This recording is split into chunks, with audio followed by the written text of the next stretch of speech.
I was more than a tulip or a daisy, destined to grow no matter how many times they buried me. I was destined to grow no matter how many times they poisoned my soil and poured concrete over me.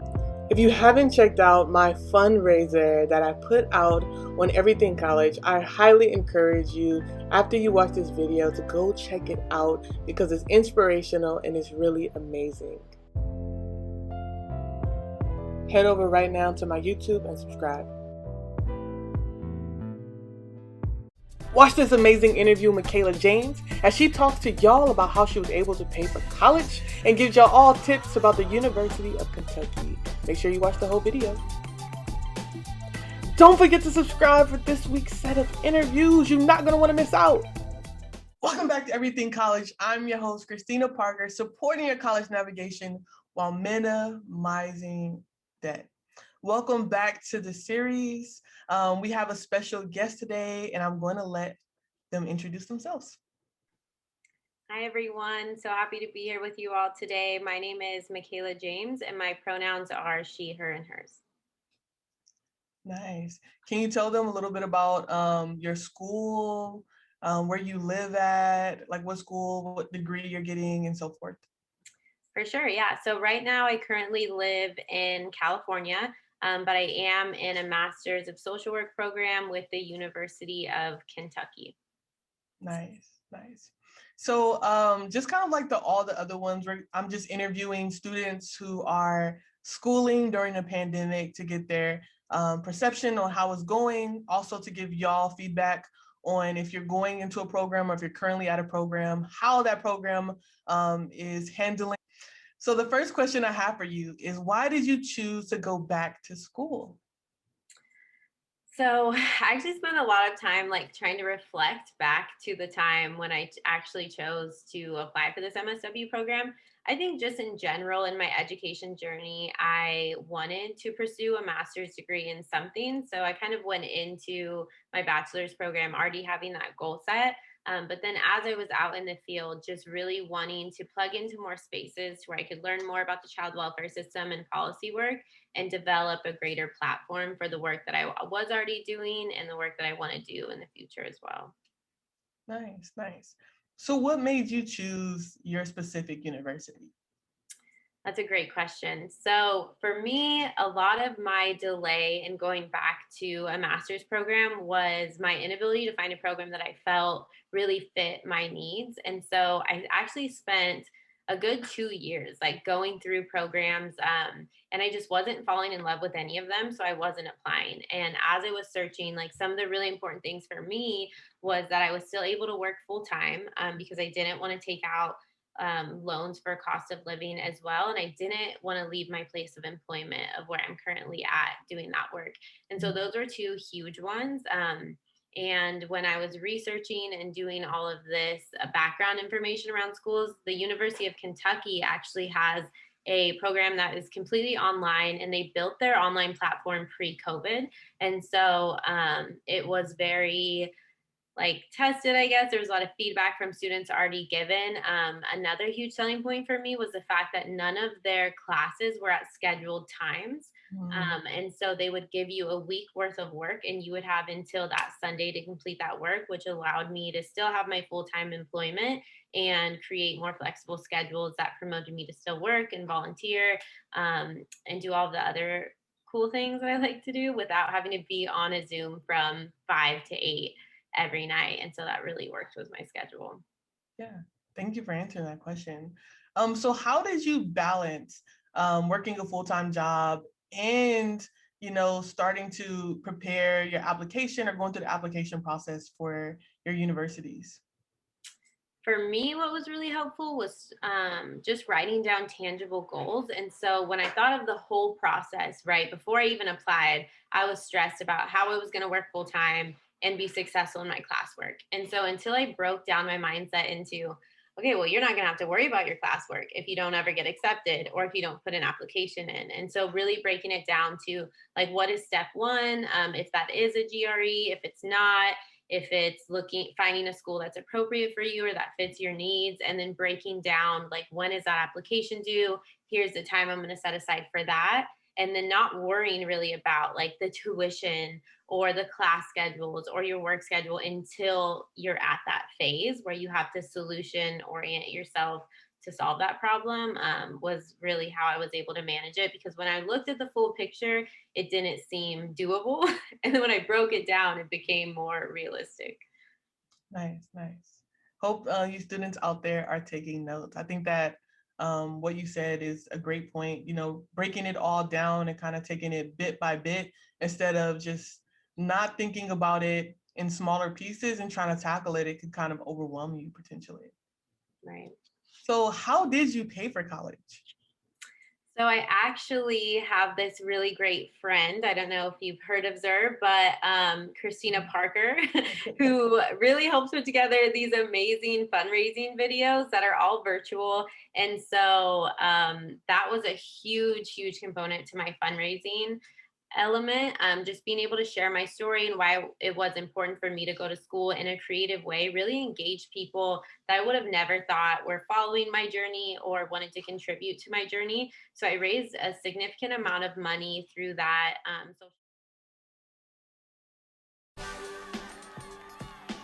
Go.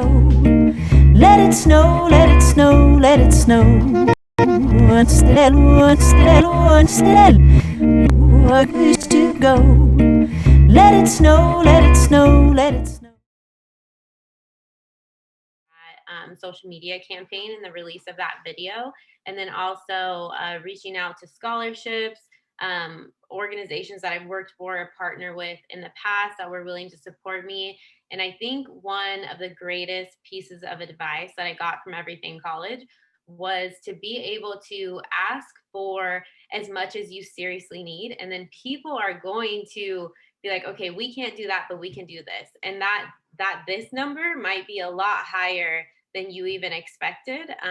And so just not being afraid to ask what you need, because there are people out there that want to support former foster youth or just students in general, especially during COVID, because there is that additional layer of millions of barriers that are increased because of what's happening in the pandemic right now. So yeah, that's kind of how I was able to pay for it. And I didn't take out any loans for my first semester because of that advice. So Minimizing debt. No, definitely. And anyone that's out there watching, I'm going to link her fundraiser video, some other fundraising videos, and some other video just to kind of help you all out there who are thinking about how am I going to pay for school or reduce my debt. So thank you for that. So would you recommend a similar fundraiser to other students? And if so, why or why not? I would. I think first, well, because I got that money, it helped me pay for the school. But two, it also helped me learn about myself. Like watching it back, I didn't realize like, I mean, the investment you put into this process because you're there, but to see it in a video really was motivating for me to be ready to tackle graduate school on top of a full-time job, and just seeing like laid out all the things I've been capable of and how that's kind of like measured up to this journey that I'm about to go on. I actually go back and rewatch it sometimes when I'm like, why did I do this? And this is so hard. But just to be able to like re-inspire myself and get that sense of motivation has been helpful. So I recommend all of you to do it, and I recommend you to do it through everything college. Thank you for that plug. Do you feel like you underestimated or overestimated grad school? I don't know. It depends on the class, honestly. Um, there's some classes I think I underestimated, some maybe I overestimated. I think I underestimated the fact that since we are all working from home and this is a virtual program, that my professors would be super, super available. And that was not my experience. I think it was actually one of the barriers. So I love the fact that this is a preloaded program where they give you a week's worth of work. That really helped me. And I think that was one of the reasons I was successful in this first semester. And in addition, on the flip side, not having that space where you can meet a professor and that you're going to have their undivided attention from this time to that time was really hard when it came down to some of my questions, because I would email over my questions and sometimes my professors would take a week or so to get back.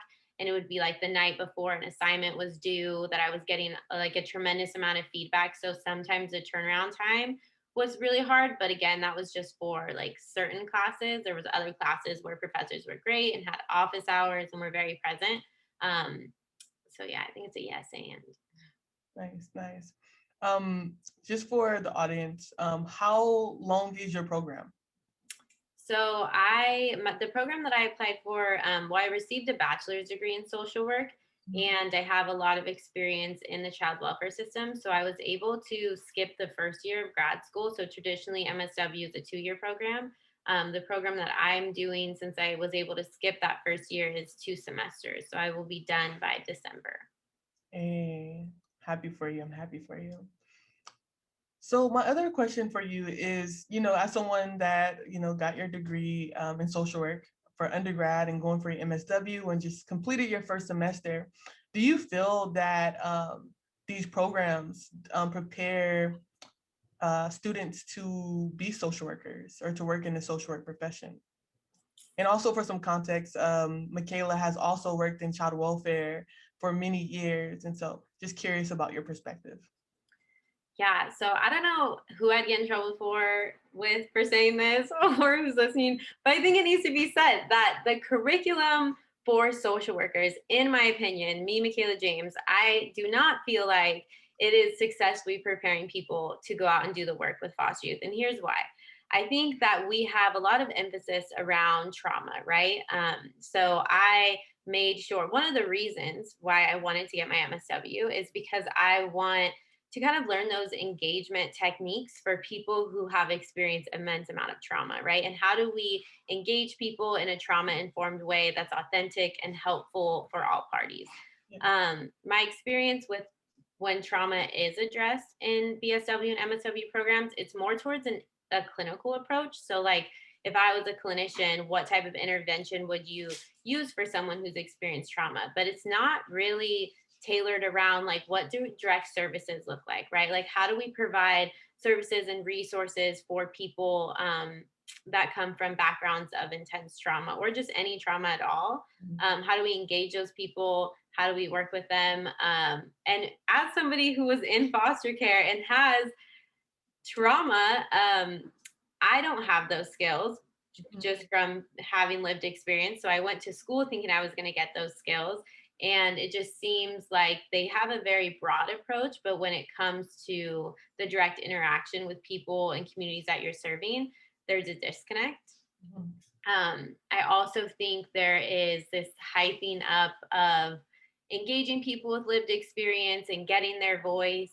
And we're taught that throughout the curriculum in all of our classes and how important it is. But then when I'm in the work in child welfare, it's a very tokenized term, in my opinion, me, Makayla James. I feel like everybody wants lived experience, but they don't want to authentically give a young person a decision-making seat at the table. It's kind of like, you can come in, sit here behind me and listen. And then we're going to post about how you were there listening. But when it comes to really hearing the lived experience of people who are impacted by these systems and them being at the forefront of decisions that directly impact them, I don't think the connection is as true as what they try to teach us in these programs. I don't see it directly playing out in practice. Yeah, thank you for that. I think that is so real. And I think that many other MSW students will probably have similar points of views as well. So thank you for that. So how did the pandemic impact your learning? Or do you feel like it didn't have any impact on your learning, if any? I mean, I think there was this added intense pressure because of the pandemic, just with everything going on. Like the program so I will say a positive thing is that I don't think the program I was in was really, sorry if you hear my dog drinking water, they are part of all these Zooms. I don't think the program I was in shifted very much because of COVID, because like I said, they have that online platform that was already really successful. But I do think with the resource, like the connectivity to our professors, right? A lot of that was COVID related. Like people were no longer in the state that they were originally from, and they were back home where they had connectivity issues or dealing with family emergencies or having relatives they had to take care of. So it did limit the correspondence between each other. But just this intense amount of stress that has come with the last 2 years. Has it been 2 years? The last year? I don't even know anymore. I can't keep track of time. It's all mush. Yeah, it's all mush. It just happened so quickly. But yeah, I will say it impacted my learning in a way of me getting distracted more easily and just needing to find those places where I could truly pay attention to the work. Because for me, that was always coffee shops. It was out in the community, and that was really where I focused the most. When that option was not viable and I was forced to sit in my apartment all day and do my full-time job and schoolwork, just the attention that I needed to give to that computer became very, very difficult. Yeah, I think you bring up a good point. You know, I didn't even think about that. Not only, right, did people that might have been in person get disrupted, but also programs that were already in virtual because they didn't necessarily take into consideration the pandemic and adjust their programs to, you know, taking, right? Professors are dealing with a lot, students are dealing with a lot, and the program may have not been adjusted in order to account for those things. So thank you for that. You also brought up another good point, right? Pandemic happened and places shut down, which means that not only did you have to do work, school work, but also your job, all from the comfort of your home. And so I can see how that might impeded your education. So what is one thing that you learned about yourself in this pandemic? Anything new? I learned that I need, and it's funny because I feel like most people knew this already. I learned that I need social interaction more than I thought I did. So I was always like, I'm an introvert. I like being by myself. I work better alone. And I was always forced to be in these spaces that forced me to be extroverted, right? And so when this pandemic happened in the beginning, I was like, well, this isn't that bad for me because I'm at home working in my own space, and that's where I thrive. And then as it continued, I realized that the fact I didn't have an option to socially interact with people and physically share space was really challenging for me. So now I just feel challenged that now that I know that about myself, and at the same time still I'm kind of introverted, like how do I find that balance as everything reopens up to where I can have that social interaction and it's not completely depleting me to where I feel like I need to go self-isolate to recharge, but I'm getting just enough so it fuels me to keep on going. So it's just really challenged me to find the balance and advocate for myself now that we're going back in person. Like, this is what I need. This is how I keep myself fully charged. So I think that was a great thing that I learned because of this experience. I'm glad that you're able to take something positive from the pandemic. So my last question to you, what is some advice you'd like to leave students who are currently or were formerly a part of the child welfare system, or AKA the foster care system? I would say there's a lot of advice. Two things I'm going to highlight though. One thing is find people with lived experience that are doing what you want to do and talk to them. Like, mentorships are so important, and just being able to share space, even if it's coffee, like virtual coffee, in-person coffee, whatever it may look like, ask your questions and normalize that experience, because we sometimes are at a disadvantage because we don't have a huge network of community that we can pull these experiences from. And that's why everything college is so important to have these conversations and learn from each other. So mentors, reach out, hit people up on Instagram. Like, you would never even know how many people want to see you succeed that don't even know you at all. And so ask your questions, ask me questions, ask Christina questions, whoever you see out there doing similar things that you want to do, ask them. And then my second piece of advice is just break your goals into tangible steps. And I'm telling you, like, a year will fly by and you'll be able to look back and be like, wow, how did I do that? Like, that was crazy. I don't even remember, putting that into action. But it's those baby steps and just achieving them one at a time that are ultimately going to get you where you want to be, because everything is doable in pieces. Definitely. So. Thank you for that advice, and thank you for volunteering your time, your expertise, and your guidance to all of the students that are out there watching. If you're currently watching this, I hope that you are subscribed, that you like, and that you interact with this video. If you would like to see any of the things that we talked about in this video, it's going to be linked in the description below. And as always, stay studious. What's up, guys? If you want to see how I balance staying fit and going to college, I need you to check Everything College. I promise you, it is a dope interview. And if you guys just want to know how I did it, first of all, how I got fit and how I stay fit, and still how I made the Dean's List, I need you guys to check Everything College. All we do is grind.